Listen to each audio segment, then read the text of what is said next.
कोणत्या पद्धतीने हे केलं जातं, कशा पद्धतीने ते कोणत्यामध्ये, आता हे नवीन टेक्नॉलॉजी, आता तुम्हाला मी सांगितलेलं टेक्नॉलॉजी म्हणजे ही वेगवेगळ्या पद्धती वेगवेगळ्या आहेत, मात्र आउटपुट मात्र तेच निघते. बरोबर आहे. हायब्रिडेशनची मेथड घ्या, टिश्यू कल्चरची मेथड घ्या, किंवा प्रयोगशाळेमध्ये जीनचं त्या ठिकाणी ट्रान्सफर करणे, कट करून दुसरं जोडवणे, दुसऱ्याला तिसरं लावणे, तिसऱ्याला चौथंच लावणे, हे अशा पद्धतीने वेगवेगळ्या पद्धतीचं आपल्याला बोलू नको, त्याला काही विचारू नको, तू बैस. तर ह्या सर्व गोष्टी त्याच्यामध्ये कसं आहे माहिती आहे का, हे कोण पद्धती वेगवेगळ्या खूप आहेत. बरोबर आहे. मात्र अर्थ मात्र काय, नवीन व्हरायटी, नवीन जीन्स. आता तुम्हाला मी सांगतो बघा, आपण 11वीमध्ये मिओसिस फेज बघितली आपण, बरोबर आहे का. मिओसिसमध्ये प्रोफेस फर्स्ट होतं, metaphase first, anaphase first, telophase. Prophase फर्स्टमध्ये 5 स्टेप्स होत्या. Leptotene, zygotene, pachytene, diplotene, diakinesis. याच स्टाईल मी शिकवलेलं आहे तुम्हाला. बरोबर आहे. ते तुम्हाला आठवत नसेल काही. बरोबर आहे का. पण त्याच्यापैकी सगळ्यात महत्त्वाची फेजमध्ये कोणती होती याच्या 5 मधून,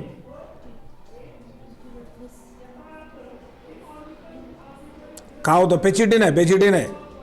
कारण याचा क्रोमोझोमचा तुकडा, या क्रोमोझोमचा तुकडा त्याच्यावर जाऊन बसतो, त्याच्यावरचा तुकडा याच्यावर येतो, म्हणून काय होतंय, व्हेरिएशन होतंय.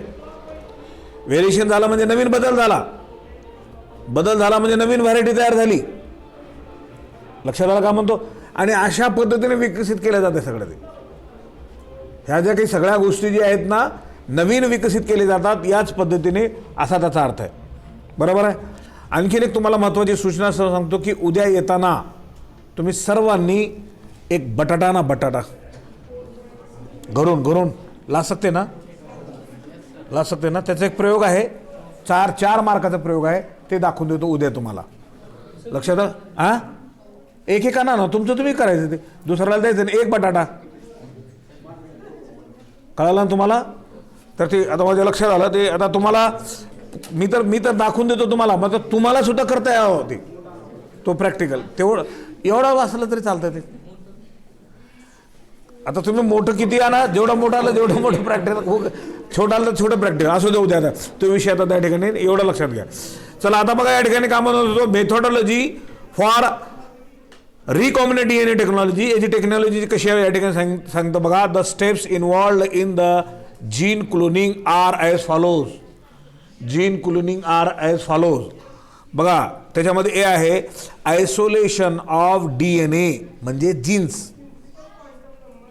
लक्षात आलं का म्हणतो, from the donor organism. Donor म्हणजे देणारं, म्हणजे ज्याच्याकडून आपण घेणार आहोत, त्यानं दिले म्हणजे त्याचं आपल्याला कॉम्बिनेशन करायचं. हे अगोदर अशा पद्धतीने एक स्टेप सांगितले त्यांनी त्या ठिकाणी. काय म्हणतं बघा, the desire gene to be cloned has to be obtained from the source of organism. कुठून मिळतं त्या ठिकाणी, डोनर, देणाऱ्याकडून. बरोबर आहे. त्याला डोनर आपण म्हणतो. Initially the cell of the donor organism are shared with blender. बरोबर आहे.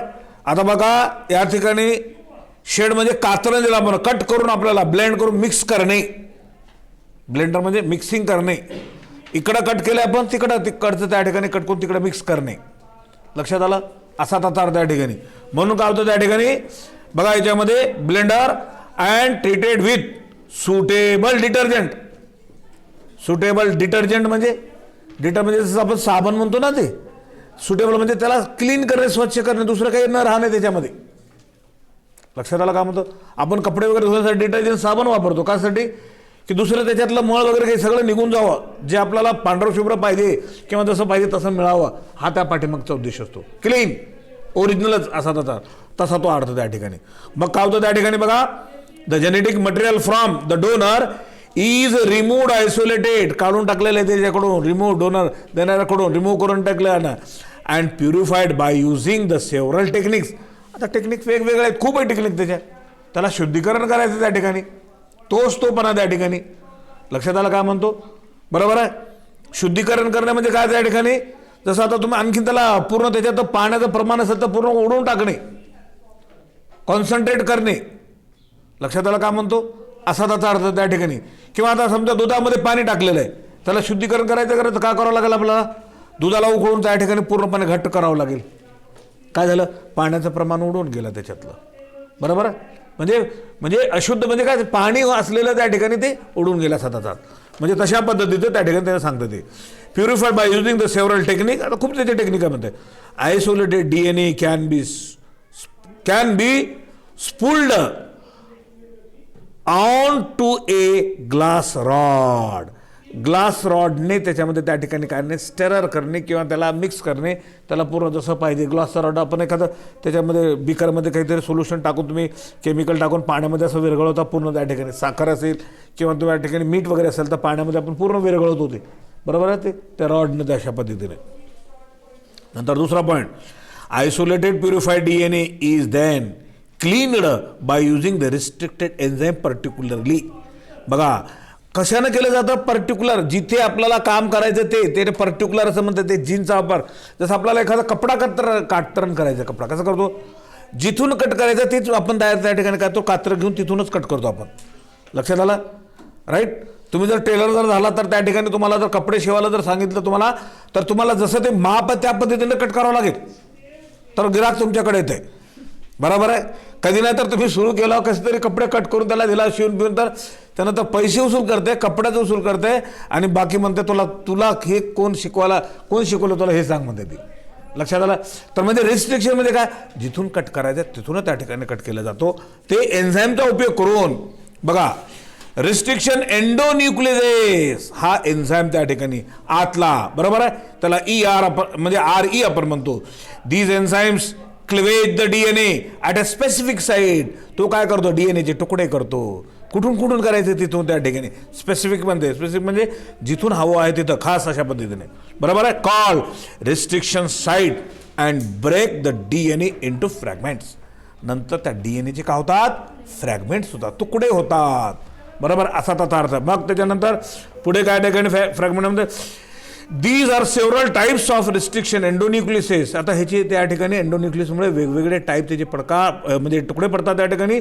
क्लिवेड DNA फ्रॅगमेंट हॅव कोहेझिव्ह म्हणजे त्याला चिकटवलं जातं दुसरीकडे त्या ठिकाणी. बरं, स्टिकी. बरोबर आहे. Staggered end or blunt end. जिथे आपल्याला गरज आहे त्या ठिकाणी त्या एंडला त्या ठिकाणी चिटकवलं जातं त्या ठिकाणी. आणि जसं तुम्हाला माहिती आहे ना, ग्राफ्टिंग वगैरे करतो ना वनस्पतींची आपण, याचं या झाडाची फांदी त्या झाडाला लावून दुसरं असं, तशाच पद्धतीने त्या ठिकाणी झाला असा त्याचा अर्थ. म्हणून या ठिकाणी काय, from cleavage DNA fragment A fragment containing desired gene. मग त्याच्यामध्ये डिझायर्ड जीन येतात. Is isolated and selected for cloning. असे वेगळे जीन्स करून डिझायर जे आपल्याला पाहिजे तर निवडक अशा पद्धतीने करून मग काय करतात, सिलेक्टेड फॉर क्लोनिंग. मग ते निवडतात क्लोन करण्यासाठी. क्लोन म्हणजे नवीन तयार करून, आपल्याला नवीन असं जेनेटिक व्हेरिएशन बदल करून निर्माण केलेलं त्या ठिकाणी क्लोन आपण म्हणतो. दिस is now called foreign DNA. बरोबर आहे. याला नंतर कोणतं DNA म्हणतो आपण, नवीन सुधारित. बरोबर आहे, फॉर्जिन. बरोबर आहे का, असा त्याचा अर्थ आहे. Are passenger DNA. बरोबर, असं त्याला नाव दिलेलं आहे. A desire gene can also be obtain directly from genomic library or complementary. त्याला स्मॉल सी DNA लायब्ररी असं म्हटलं गेलेलं आहे.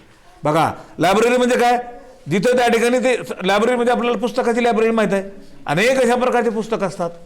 मग जसं त्या ठिकाणी ह्याच्यामध्ये सुद्धा त्या ठिकाणी काय आहे, जीनची त्या ठिकाणी लायब्ररी आहे, जिनोमिकची लायब्ररी आहे, कॉम्प्लिमेंटरीची खूप अशा प्रकारचे आपल्याला जीन्स असलेले त्या ठिकाणी साठवलं जातं आणि जिथून गरज आपल्याला त्या पद्धतीने घेता येतं असा त्याचा अर्थ आहे. C म्हणजे कॉम्प्लिमेंटरी. बरोबर, असा त्याचा अर्थ आहे. चला त्याच्यानंतर आता बघा या ठिकाणी डू यू नो असं म्हणतात त्या ठिकाणी. काय म्हणतात ना, हे तुम्हाला माहित आहे असं काय, असं त्या ठिकाणी म्हणतंय. बरोबर आहे. काय म्हणतंय, gene library is a collection of different DNA sequences. बरोबर आहे, फ्रॉम एन ऑर्गॅनिझम पासून त्या ठिकाणी मिळवलेले कलेक्शन, डाटा साचा किंवा डाटा जमा केलेला त्या ठिकाणी त्याला जीन लायब्ररी आपण म्हणतो त्या ठिकाणी. Where each sequence has been cloned into a vector for ages, for purification, storage, analysis.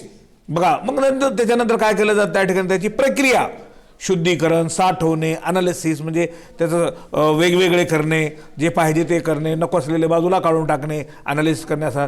There are 2 types of genes library on the basis of the source of DNA used.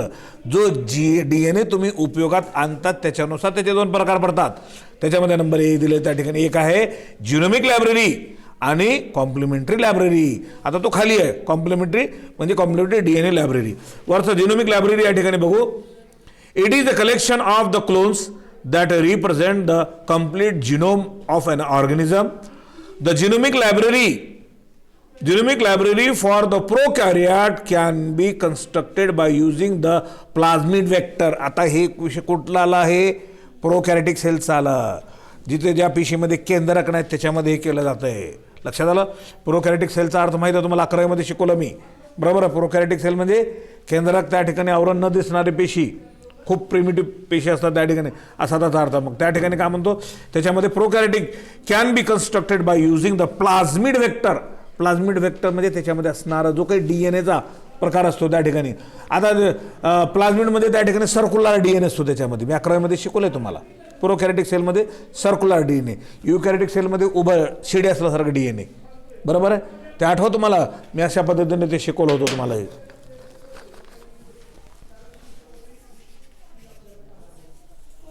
आठवतं का कधी असं शिकवलं होतं? प्रोकॅरियोटिक सेलमध्ये याला त्याच्या फ्रॅगमेंटला त्याला प्लाझ्मिड असे म्हणतात. ओके, चला पुढे बघा या ठिकाणी. म्हणून या ठिकाणी काय it is because the prokaryotic genome does not contain the repetitively DNA. आता म्हणजे रिपिटेटिव्हली म्हणजे पुन्हा पुन्हा त्याचे DNAचे ते काही भाग दिसत नाहीत. त्याच्यानंतर आता बघा कॉम्प्लिमेंटरी किंवा स्मॉल c DNA लायब्ररी. काय आहे त्यामध्ये? It represent the library of eukaryotic organism only. हे कसलं त्या ठिकाणी आलं? युकॅरियोटिक. लक्षात घ्या, मुद्दे लक्षात घ्यायचं. आता प्रोकॅरियोटिक सेलमध्ये अशा प्रकारचं DNA असतं, त्याला प्लाझ्मिड असे म्हणतात, आणि युकॅरियोटिकमध्ये अशा पद्धतीचे DNA.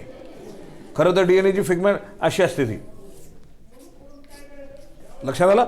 मात्र मी सिंगलमध्ये दाखवलं, याच्यामध्ये नायट्रोजन बेस असतात हे सगळे. आता एवढं असं दाखवतं, बाकी त्याच्यात दाखवत नाही, आणि याच्यामध्ये सुद्धा नायट्रोजन बेस असतात, बरोबर आहे, असा त्याचा अर्थ. चला, फक्त फरक लक्षात असावा तुमच्या त्याच्यामध्ये. बघा मी काय म्हणतो आता पुढे. DNA is produced from the isolated small mRNA reverse transcription small mRNA ला घेऊन ट्रान्सफर होतो, असा त्याचा अर्थ आहे. मग कुठे त्या ठिकाणी the DNA so made is called complementary DNA, बरोबर. त्याला शॉर्टमध्ये स्मॉल c DNA आपण म्हणतो, बरोबर आहे. त्याच्यानंतर the library is called complementary library. आता लायब्ररीमध्ये साठवणूक असलेली जी काही असेल तर त्याला कॉम्प्लिमेंटरी लायब्ररी म्हणतो आपण, असा त्याचा अर्थ आहे. त्याच्यानंतर eukaryotic DNA genome contain intron. Eukaryotic DNA जिनोममध्ये असतं intron, regulatory genes and repetitively DNA.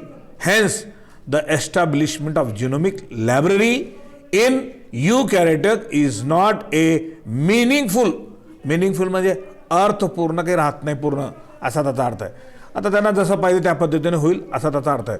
त्याच्यानंतर आता बघा या ठिकाणी बी. आता त्या ठिकाणी insertion of desire for genes in to a cloning vector vehicle DNA हे काय आहे? व्हेकल आहे, वाहन आहे म्हणल्यासारखं, असा त्याचा अर्थ आहे, बरोबर आहे.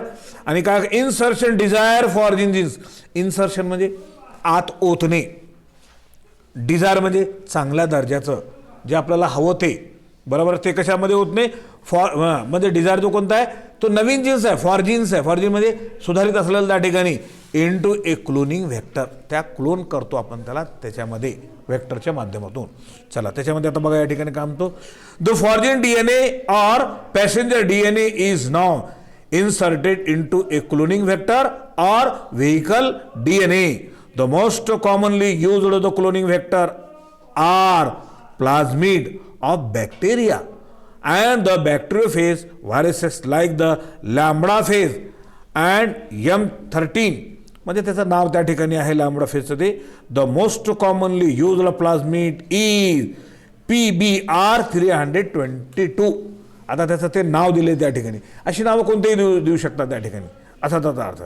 मग त्याच्यामध्ये बघा या ठिकाणी plasmid are the isolated from the vector organism. Plasmid वेगळं केलं जातं व्हेक्टर ऑर्गॅनिझम पासून, बरोबर आहे. मग कोणतं ते ठिकाणी व्हेक्टर आहे ते bacterium, by using some ER, बरोबर आहे. ERचा लॉंग फॉर्म या ठिकाणी दिलेला आहे, बरोबर आहे. एंडोन्यूक्लियस आहे म्हणजे DNA म्हणजे हे एन्झाईम्स आहे तो, which is used in the isolation of desire gene from the donor. काय म्हणतंय, तो उपयोगात आणला जातो, बरोबर आहे. काय म्हणून त्या ठिकाणी जीन्स फ्रॉम द डोनर पासून, दिलेल्यापासून. The plasmid or vector DNA is cleaved. मग त्याच्यानंतर बघा now by using the enzyme DNA लायगेज.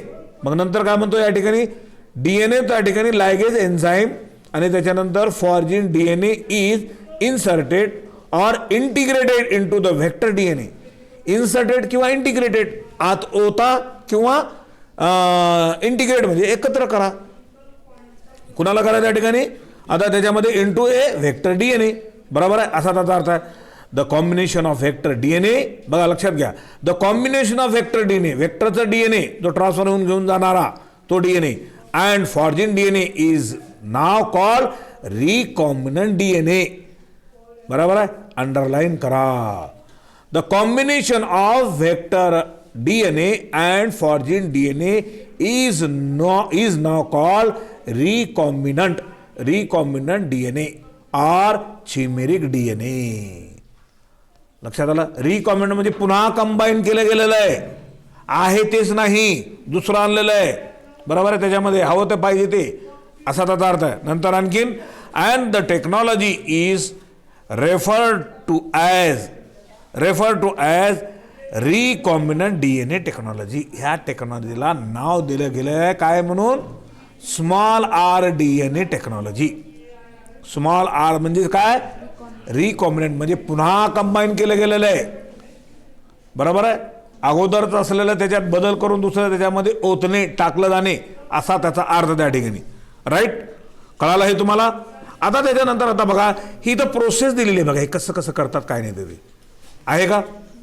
Donor sale, बरोबर आहे, त्याच्यामध्ये न्यूक्लियस आहे, त्या न्यूक्लियसमध्ये क्रोमोझोम्स आहेत किंवा DNA आहे. DNAची जो टार्गेट जे करतो आपण त्याला ते कट केलेलं आहे, ते तुकडे केले ते बरोबर आहे का, लालमध्ये बघा आहे ना. त्याच्यानंतर इकडच्या बाजूला बघा या ठिकाणी व्हेक्टर आहे as a plasmid or the बॅक्टेरियोफेजमधून घेतलेलं आपण ते, त्याला खाली आल्यानंतर मग वेगळं केलं isolation of the desire DNA, जे योग्य अशा प्रकारचं आपल्याला ज्याच्यावर प्रक्रिया करायची आहे तर ते जीन्स ते DNA बाजूला केलेले आहे त्या ठिकाणी. नंतर एन्झाईमचा वापर करून एन्झायमॅटिक फ्रॅगमेंटेशन बाय ए रिस्ट्रिक्शन एन्झाईम, त्याचा वापर करून याचा तुकडा त्याच्यावर व्हेक्टर DNA वर अटॅच केला गेलेला आहे. आणि नंतर खाली बघा टार्गेट, आपल्याला टार्गेट काय करायचं होतं ते मिळालं आपल्याला, टार्गेट DNA खाली मिळालं ना आपल्याला. काय म्हणून मिळालं त्या ठिकाणी, काय मिळालं त्या ठिकाणी बघा इथं काय झालं, स्मॉल r DNA म्हणजे रिकॉम्बिनंट कंबाईन करून त्या ठिकाणी मिळालं, त्या ठिकाणी DNA आलं. मग joining of target DNA and the cloning vector by DNA ligase या एन्झाईमच्या माध्यमातून, इथं फोटो त्याचे चित्र दिसतंय आहे ना. तिथं काय केलेलं आहे, अगोदरचं जे आहे तर त्याचं मूळ कट केलेलं आपण, दुसरं DNA आपण तिथं कट करून जोडवलेलं आहे. जुळवतात म्हणजे त्या ठिकाणी एन्झाईमच्या माध्यमातून. आणि नंतर काय झालं, आता बघा या ठिकाणी काय झालं, या ठिकाणी नंतर याच्यामध्ये introduction into a bacterium host sale. बघा इंट्रोडक्शन इनटू बॅक्टेरियम होस्ट सेलमध्ये आपण त्या ठिकाणी इंट्रोड्यूस केलेलं आहे. आणि नंतर इकडे बघा होस्ट बॅक्टेरिया इकडे दिलेलं आहे. आणि नंतर दुसऱ्या बॅक्टेरियामध्ये आपण ॲडिशन केल्यानंतर transfer the host cell containing the small r DNA molecule. Small r DNA molecule असलेली जी सेल आहे त्या होस्टमध्ये मूळ पेशीमध्ये ट्रान्सफर करून टाकलं. ट्रान्सफर केल्यानंतर काय झालं त्या ठिकाणी बघा एकाचे दोन तयार झाले का तिथं खाली बघा आकृतीमध्ये मूळ जे आहे ते त्याचं आहे. मग त्याच्यानंतर त्या ठिकाणी काय झालेलं आहे, identification and the selection amplification. Amplification म्हणजे त्याचं विस्तारीकरण. एकाचे दोन, दोनचे चार, चारचे कितीतरी म्हणलं सगळं त्या ठिकाणी, बरोबर आहे. तुम्हाला मोबाईलचं उदाहरण दिलं मी तुम्हाला. मोबाईलमध्ये एक ग्रुप आहे, हजारो माणसं आहेत त्या ठिकाणी.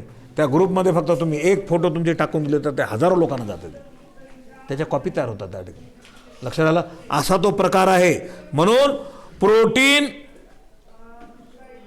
Encoded by the insert DNA आणि नंतर प्रोटीन हार्वेस्टिंग. म्हणजे प्रोटीन हार्वेस्टिंग म्हणजे आपल्याला जे प्रोटीन ते मिळवायचं आहे, प्रोटीनचं प्रमाण जास्त, ते आपलं हार्वेस्ट म्हणजे सुगी, बरोबर आहे, उत्पन्न करून पूर्ण मिळाल्यानंतर असा त्याचा अर्थ त्या ठिकाणी. लक्षात आलं? त्याच्यानंतर बघा या ठिकाणी आणखीन काय म्हणतो पुढे, ह्याला outline of process of the recombinant DNA technology. बरोबर आहे. या ठिकाणी काय आहे, outline process of the recombinant DNA technology. बरोबर आहे, असा त्या ठिकाणी त्याचा अर्थ आहे. आणि त्याच्यामध्ये या ठिकाणी कशा पद्धतीने आपण केलेलं आहे त्या ठिकाणी इथं दिलेलं आहे. त्याच्यानंतर आहे transfer of recombinant DNA into suitable competent host or cloning organism. आता या ठिकाणी इथं काय म्हणताय, इथं त्यानं शब्द असा वापरला या ठिकाणी. आता कॉम्पिटंट असा शब्द म्हणते. कॉम्पिटंट म्हणजे जे सक्षम आपल्याला जे करायचं आहे, जे तयार करायचं आहे त्याच्यामध्ये ते ट्रान्सफर करणे. बघा याच्यामध्ये काय म्हणतो, finally the recombinant DNA is now introduced, that is transfer for expression. Transfer करतो आपण त्या ठिकाणी काय, expression into a competent host cell of the suitable cloning organism which is usually a bacterium. तो बॅक्टेरियमचा उपयोग करून त्या ठिकाणी त्याचा तयार केला जातो, असा त्या ठिकाणी त्याचा अर्थ आहे. आणि त्याच्यानंतर पुढे बघा या ठिकाणी काय म्हणतो ते, bacterium host cell takes up naked host cell. आता होस्ट सेल म्हणजे मुख्य जे काही होस्ट आहे, बरोबर आहे, ज्याच्यावर आपण त्या ठिकाणी करणार आहोत ते host cell. Host cell take up naked recombinant DNA by process of the transformation and incorporates into its own chromosomal DNA. असं मिक्स करून नंतर काय तयार होतो, त्याच्यासारखाच क्रोमोझोम, त्याच्या शरीरामध्ये जे क्रोमोझोम मूळ आहे तो एकजीव होऊन जातो ना त्या ठिकाणी. बरोबर आहे. आणि एकजीव झाल्यानंतर त्या ठिकाणी काय, त्याच्यासारखा त्या ठिकाणी तो पूर्णपणे दिसायला लागतो, असा त्याचा अर्थ, एकरूप होऊन. DNA which finally expresses the trait controlled by a passenger DNA. नंतर एक गुण त्या ठिकाणी, नवीन गुण त्या ठिकाणी विकसित होतो. बरोबर आहे. मग त्याच्यामध्ये बघा या ठिकाणी काय म्हणताय, the transfer of recombinant DNA into a bacterium cell is assessed by divalent calcium ion full stop. The cloning organism used in plant biotechnology are Escherichia coli. ही बॅक्टेरियाची स्पेसीज आहे, या बॅक्टेरियाच्या स्पेसीजचा उपयोग केला जातो. अँड ॲग्रोबॅक्टेरियम ट्युमिफिकन्स हे सुद्धा आहे. The host and competent cell which has taken up small r DNA is now called transformed cell. Transform म्हणजे नवीन रूपांतरित झालेली पेशी. लक्षात आलं, असा त्याचा अर्थ नवीन. मग त्याच्यानंतर बघा, foreign DNA can also be transfer directly into the naked cell or protoplast of the competent host. का म्हणते, फॉर्जिन DNA असलेले जे काही आहे तर ते डायरेक्टली ट्रान्सफर नेकेड सेल, नंतर आपण नेकेड सेल दुसरे जे काही पेशी त्याच्यामध्ये ट्रान्सफर करू शकतो त्याच्यामध्ये, किंवा त्याच्या प्रोटो जीवद्रव्यामध्ये करू शकतो, असा त्याचा अर्थ. कोणाच्या, competent host cell. Without using the vector, नंतर व्हेक्टरची गरज नाही. अहो मला सांगा, नवीन असे क्रॉसिंग करून नवीन जात आपल्याला जर मिळाली, बरोबर आहे, नवीन जात मिळाल्यानंतर त्याच्यानंतर आपल्याला कशाला क्रॉसिंग करत बसतो आपण, नंतर सुधारित मिळते जमिनीमध्ये पेरतो, त्याच्यासारखी नंतर रोगा लागते. लक्षात आलं. आता मक्याचं उदाहरण देतो तुम्हाला. मक्याचं आहे ना कणीस, आता स्वीट कॉर्न निघालेले आहेत माहिती आहे ना. स्वीट कॉर्न अगोदर ती वाण विकसित होती का, नाही, ती तयार केली तशी, बरोबर आहे, आणि ती तयार करून ती आता आपल्याला त्या ठिकाणी खाण्यासाठी उपलब्ध केली, बरोबर आहे. मग त्याच्यानंतर आता आपल्याला पुढे जर आपल्याला त्याची जात कंटिन्यू जर करायची असेल, तेच शेतामध्ये जर पिकवायचं असेल तर क्रॉसिंग कशाला करत बसतो आपण, मग काय करतो आपण, त्याचीच बी आपण जमिनीमध्ये पेरतो, तीच प्लांट येते. तो प्रकार त्या ठिकाणी असा त्याचा अर्थ. बरोबर आहे. विदाऊट व्हेक्टर म्हणजे व्हेक्टरचं त्या ठिकाणी गरज पडणार नाही असा त्याचा अर्थ त्या ठिकाणी. लक्षात आलं. त्याच्यानंतरचा बघा पुढे, this is done by using the technique like, बरोबर आहे, electroporation, micro injection, lipofection, shotgun, ultra sonification, biolistic method et cetera. आता वेगवेगळ्या त्यांनी पद्धती सांगितल्या. तुम्हाला यापूर्वी सांगितलेल्या पद्धती कोणत्याही असू द्या, मात्र नवीन आपल्याला आउटपुट मिळाले.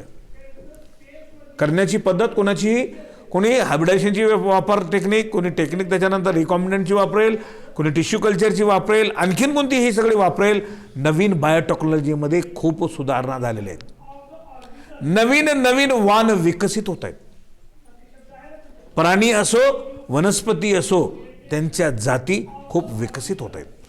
आणि नवीन नवीन जातं विकसित होत असल्यामुळे आपल्याला त्याच्यापासून उत्पादन मिळतो आणि आपलं खूप बेनिफिट होतो असा त्याचा अर्थ. But in plant biotechnology the transformation is through TI plasmid of ए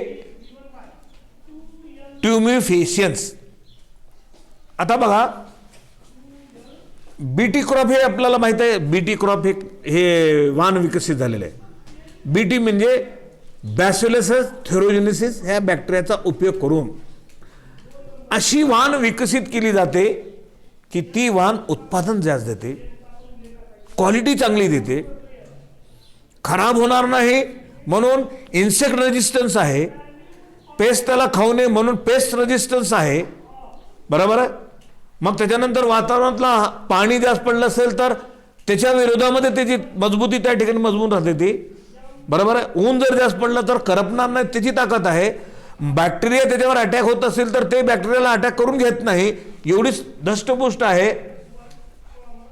लक्षात आलं.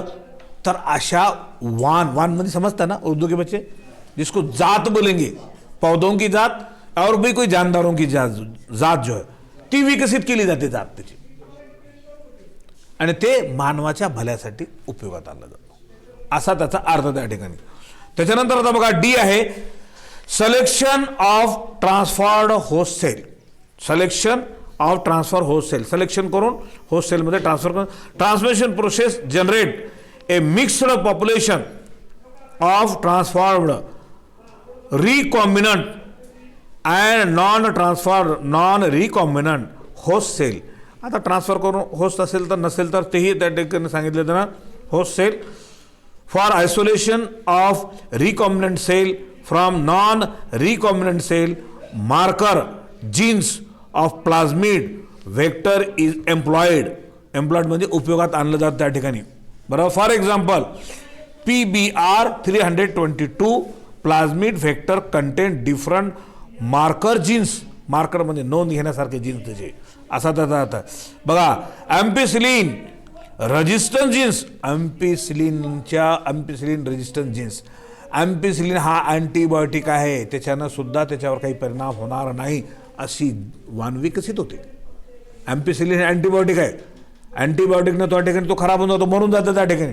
मात्र ते रेजिस्टन्स म्हणजे तेही जर टाकलं तर त्याच्यावर काही परिणाम होणार नाही, धष्टपुष्ट आणखी जातं असा त्याचा अर्थ त्या ठिकाणी. आता बघा उदाहरण सांगतो, आपल्या अंगामध्ये जर शक्ती जर असली, शक्ती जर कोणी एक जर आपल्याला बुक्का जर मारला, बरोबर आहे, तर शक्ती असली तर हां मार, किती मार असं म्हणतो आपण. आणि जर अडकोडे असायला माझं हाड मोडलं, माझं तुझी तर बघून घेतो, ह्यानं कधीच बघून घेऊ शकत नाही, आता हाड मोडलं म्हणून, आणि त्याचं हाड मोडण्यासाठी काही वेळ लागत नाही. बरोबर आहे. हां बरोबर आहे काय. म्हणजे काडी पैलवान होऊ नका, धष्टपुष्ट व्हा असं मला या ठिकाणी म्हणायचं आहे. चला पुढे. Ampicillin resistance genes and tetracycline resistance genes. Tetracycline सुद्धा हे अँटीबायोटिक आहे, ते सुद्धा रेजिस्टन्स आहे असा त्याचा अर्थ आहे. When pest first free is used, it knocks out ampicillin resistant genes from the plasmid so that the recombinant cell become sensitive to ampicillin. बरोबर. एम्पिसिनला तो सेन्सिटिव्ह असतो असा त्याचा अर्थ आहे. आता डायरेक्ट त्याच्यानंतर आता राहिलेला भाग कोणता आहे या ठिकाणी? Multiplication, transfer of host cell. Multiplication म्हणजे आता ह्याचं त्या ठिकाणी आता